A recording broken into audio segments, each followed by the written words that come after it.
Profit موسیٰ علیہ السلام کی سیریز کا 11واں پارٹ۔ فرعون ایک بہت بڑی مصیبت میں پھنس گیا۔ اس کے محل میں بہت ساری میٹنگ ہونے لگی۔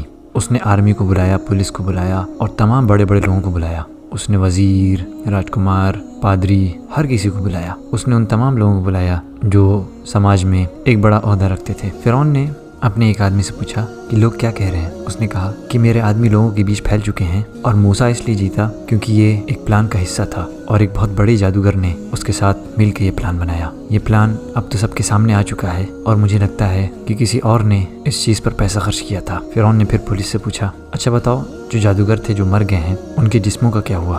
اس نے کہا، میرے آدمیوں نے ان کی لاشوں کو مارکیٹ میں اور ان جگہوں پہ ٹانگ دیا جہاں پر لوگ آتے جاتے ہیں تاکہ لوگ ڈر جائیں، اور ہم یہ بات پھیلا دیتے ہیں کہ فرعون ان سبھی کا قتل کر دے گا جو بھی اس پلان میں شامل تھا۔ فرعون نے پھر اپنے آرمی کے کمانڈر سے پوچھا کہ تمہارا کیا کہنا ہے؟ اس نے کہا کہ ہم یہ امید کرتے ہیں کہ آپ جہاں بھی کہیں اس طرف ہم چل پڑیں گے۔ فرعون نے کہا، ابھی آرمی کی ضرورت نہیں آئی ہے، اس کی ضرورت جلد ہی پڑے گی۔ فرعون خاموش تھا۔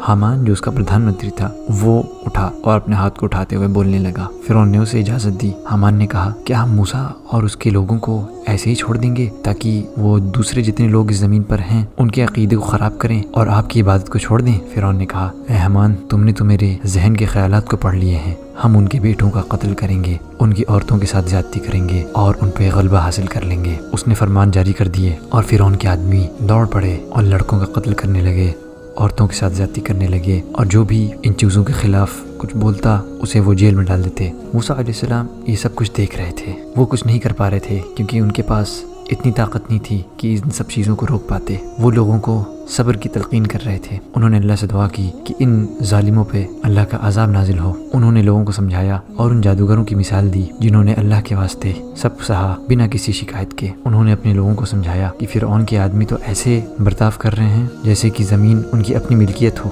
فرعون کی اس دہشت گردی نے بنو اسرائیل کے دل میں ایک ہار کی لہر دوڑا دی۔ انہوں نے موسیٰ علیہ السلام سے شکایت کی، جیسے قرآن میں آیا ترجمہ۔ انہوں نے کہا کہ ہمیں تو آپ کے آنے سے پہلے بھی ستایا گیا تھا، اور آپ کے آنے کے بعد بھی ستایا جا رہا ہے۔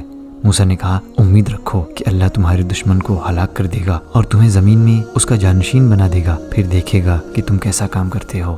موسیٰ علیہ السلام بہت ہی مشکل گھڑی سے گزر رہے تھے۔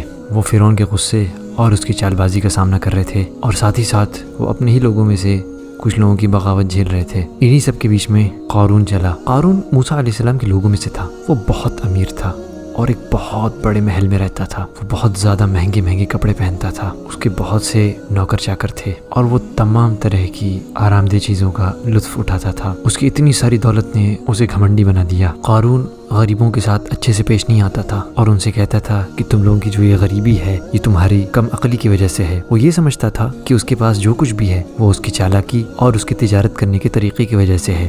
موسیٰ علیہ السلام نے قارون کو یاد دلایا کہ اسے اپنی دولت پر زکوٰۃ دینی ہے۔ یہ وہ حصہ ہے جو غریبوں کا حق ہے، اور زکوٰۃ مومنین پر فرض ہے۔ قارون کو یہ نصیحت سن کے بہت غصہ آیا، اور اس نے موسیٰ علیہ السلام سے کہا کہ اس کا امیر ہونا اس بات کا ثبوت ہے کہ اللہ اسے پسند کرتا ہے۔ اس نے اس کی اس زندگی کو پسند کیا اور اس کی دولت کو روز بڑھاتا رہا۔ موسیٰ علیہ السلام نے اسے اور سمجھایا اور بتایا اور اسے ڈرایا کہ ان برے خیالات کا کتنا برا انجام ہو سکتا ہے۔ جب قارون نے اپنی دولت پر جو زکوٰۃ نکلتی ہے اس کو جوڑا تو وہ ہکا بکا رہ گیا کہ اسے اتنی بڑی دولت سے الگ ہونا پڑے گا۔ اس نے نہ صرف زکوٰۃ دینے سے منع کر دیا بلکہ یہ افواہ بھی پھیلا دی کہ موسیٰ علیہ السلام نے زکوٰۃ کی اس شریعت کو خود بنایا ہے تاکہ ان کا خود فائدہ ہو۔ اس نے لوگوں کو رشوت بھی دی تاکہ وہ لوگ موسیٰ علیہ السلام کا انکار کریں، اور اس نے ان کے خلاف بہت سی افواہیں پھیلائیں۔ اللہ تعالیٰ نے موسیٰ علیہ السلام کو قارون کے اس پلان کے بارے میں آگاہ کیا۔ موسیٰ علیہ السلام نے اللہ سے دعا کی کہ وہ قارون کو سزا دے اس کی کنجوسی اور اس لیے کہ وہ شریعت کی پابندی نہیں کر رہا ہے۔ اللہ تعالیٰ کا قہر قارون پر نازل ہوا، زمین کھل پڑی اور اسے کھا گئی۔ اس کا مال اور دولت سب چلا گیا، ایسا کہ جیسے وہ کبھی تھا ہی نہیں۔ آج کا یہ پارٹ ہی ختم ہوتا ہے۔ آپ اسے شیئر بھی کریں اور ہمارے پرانے پارٹس کو بھی ضرور دیکھیں انشاءاللہ۔ جزاکم اللہ خیرہ۔ السلام علیکم ورحمۃ اللہ وبرکاتہ۔